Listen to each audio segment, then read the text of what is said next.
Hello, Shortcuts. Stephen here for video 2 for the October 11th shortlist price list. As always, price list will be published at 9 p.m.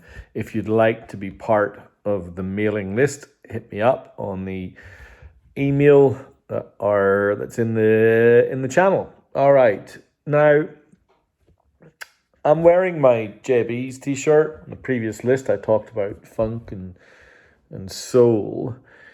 Well, I'm going to talk a little bit in this list about synthesizer music and how I feel about some records in that genre, albeit tangentially. And then we're going to hit ourselves with a little bit of guitar histrionics and classic pop, and we're going to finish with some Obi magic. All right. So I've got some records that are somewhat linked, but these two definitely. Yazoo's You and Me Both, their second record, and Trans-Europe Express by Kraftwerk.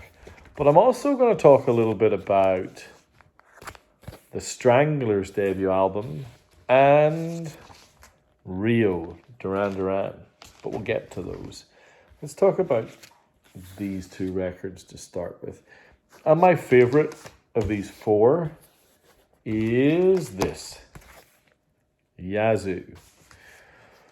Yazoo, Vince Clarke and Alison Moyet. The debut album served up one of the greatest synthesizer hits of all time in Only You. Breakfast at Eric's. And it's a classic, don't get me wrong. In the box this week was 2 copies of this.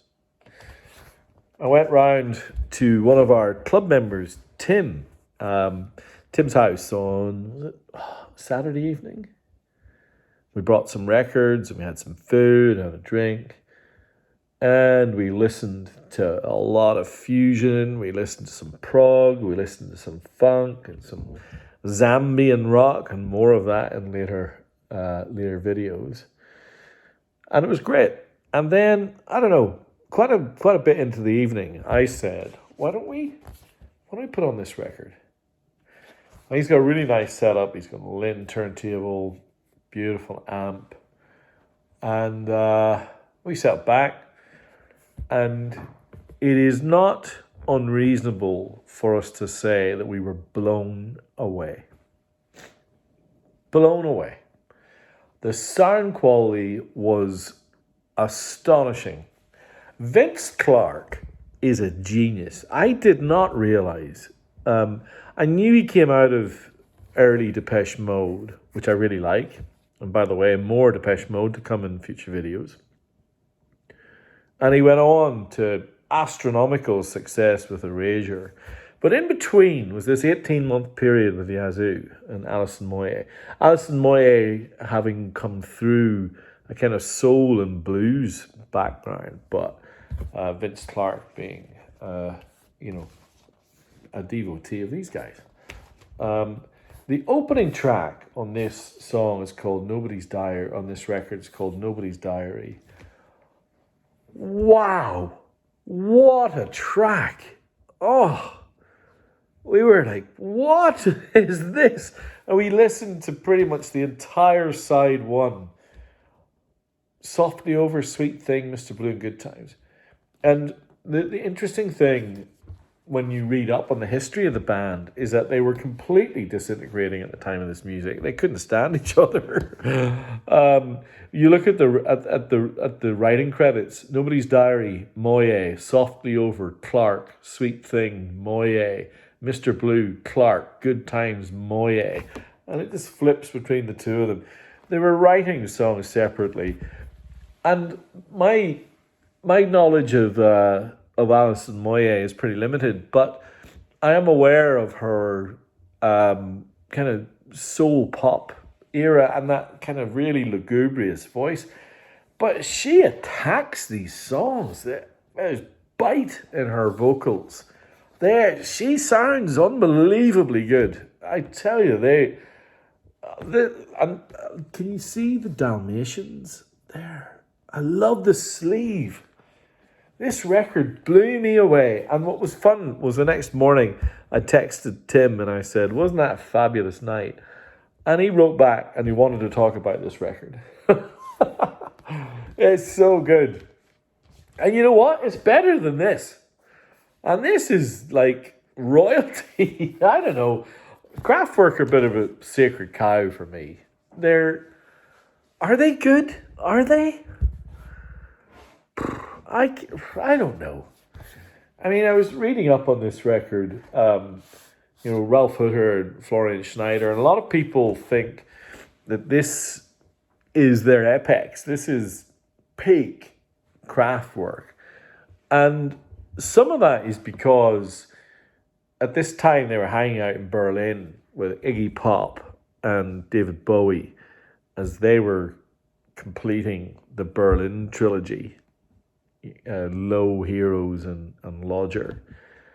And so they were partying. You can hear some of that in some of the tracks. You can hear, even the names, Showroom Dummies. If you'd said to me that was the name of a track on either a David Bowie or Iggy Pop record, I would, yeah, that makes sense. And the opening track, Europe Endless, is really interesting. I mean, it has something. The lyrics of Europe Endless are not exactly extensive. Harmonies and avenues, real life and postcard use, Europe Endless, elegance and thick curtains, elegance and thick curtains. I mean, it's bollocks, right? I mean, we all know that. There they are. I do like this little mini rice paper poster that's in the record. But, maybe one of you can explain Kraftwerk to me. I'll have Yazoo every night and every day and the weekend as well. And the thing is, though, that, synthesizers opened up new vistas and all sorts of bands just dove right in there. And one that I really like, even though they're not really a synthesizer band, is the Stranglers. The opening track on their debut album, even though they confusingly wrote 4, it looks like 6 in the mirror image, on the cover, is just, they were messing with our heads. This record was originally meant to be called Dead on Arrival. So very late in the piece they changed their minds, which I think is a good idea. And they went for Rattus norvegicus, which is the Latin species name for the brown rat. So punk. And that opening track sometimes has a rollicking synthesizer riff. But we all know the Stranglers' greatest song is a pure synthesizer delight called Golden Brown, one of the great drug reference songs of all time. My favourite on this record, and many people's favourites, is of course Peaches, which isn't really a synthesizer song, so kind of negates my thesis a little bit. It's a bass song, and what a bass player they had. Unbelievable bass lines on this album. And I love this. Did I have an Aussie or UK? I think I may have even had a UK copy of this, because I love this record. And the Japanese smashes it into a tin hat. So there you've got the synthesizer coming from this purity, I guess, of the Kraftwerk experience, the robotic, crystalline,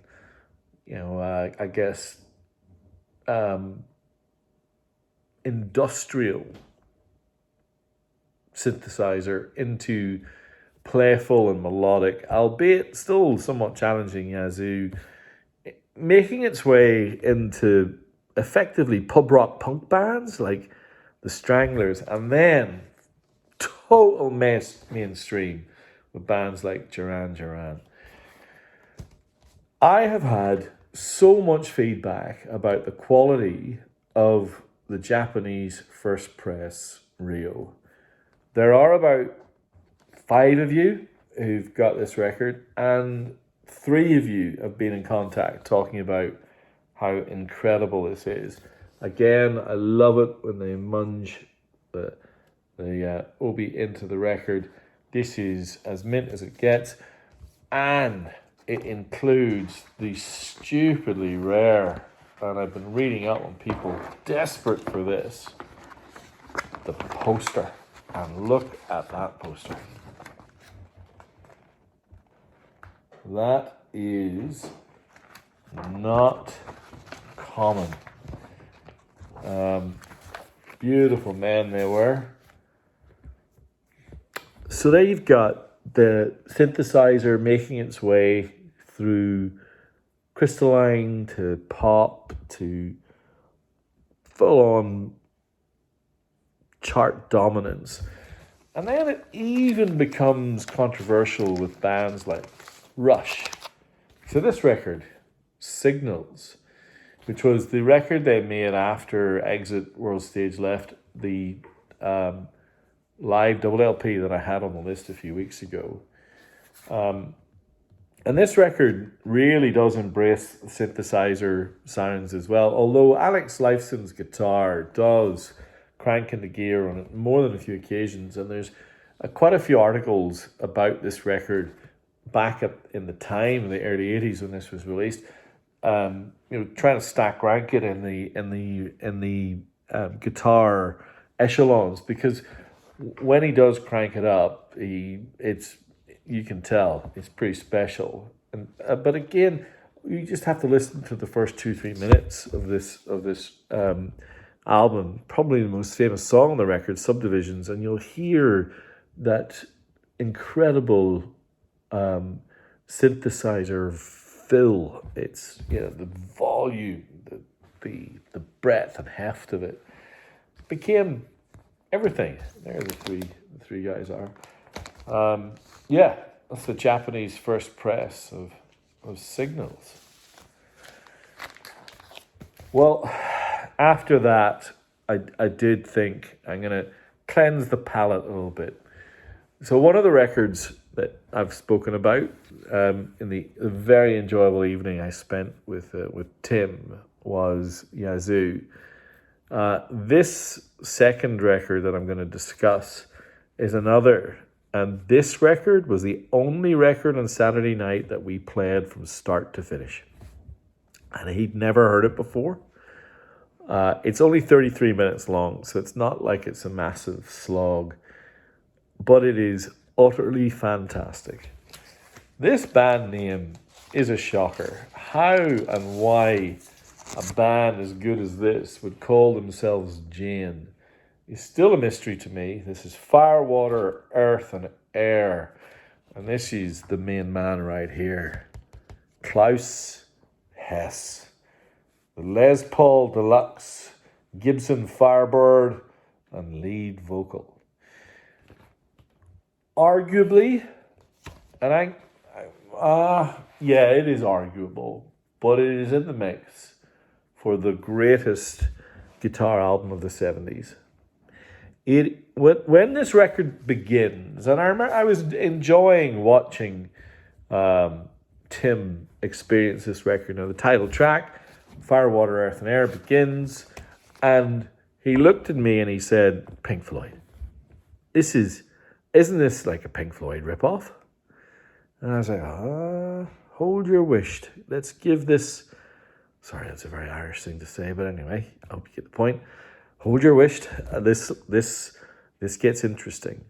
About 5 minutes later, this full-on motoric drum beat just emerges, and the guitars start to just range around this drum beat, and all of a sudden we're looking at each other and we're like, whoa, this record is an adrenaline rush. If you've overdosed on synth, Fire, Water, Earth and Air is your purge. It's a guitar player's delight. Every song is magnificent. It sounds incredible. If you love prog, if you love rock, gotta hear this album. Gotta hear it. It's that good. It really is.